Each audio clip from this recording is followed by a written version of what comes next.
Facebook ও অন্যান্য social মিডিয়ায় জিন তান্ত্রিক ও কবিরাজি পেজ খুলে অলৌকিক প্রতিকারের নামে সাধারণ মানুষের সঙ্গে প্রতারক চক্রের ৩ সদস্যকে গ্রেফতার করেছে পুলিশ ব্যুরো অব ইনভেস্টিগেশন।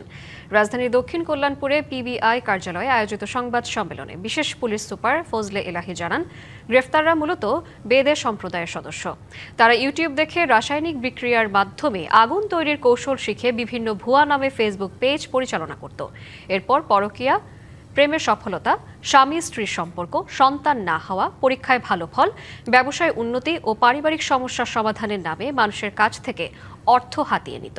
গত কয়েক মাসে এ ধরনের প্রতারণার শিকার হয়ে অন্তত ২০০ জন জাতীয় বার্ন ও প্লাস্টিক সার্জারি ইনস্টিটিউটে চিকিৎসা নিয়েছেন। পিবিআই জানিয়েছে, এ ধরনের প্রতারণার সঙ্গে জড়িত আরও ব্যক্তি ও চক্রকে শনাক্ত করতে অভিযান চলছে। এই মামলাটা আমরা গ্রহণ করার পরে অভিযানের প্রেক্ষিতে আমরা কুমিল্লা থেকে ২ জন এবং নোয়াখালী থেকে আরও আরেকজনকে গ্রেপ্তার করি। তাদেরকে আমরা গ্রেপ্তার করে গত ২৫ তারিখে আদালতে সোপর্দ করি। বাংলা কিউআর যেখানে নগদ পেমেন্ট সেখানে। সারা দেশে ১০ লাখেরও বেশি মার্চেন্টে নগদে পেমেন্ট করুন খুব সহজে।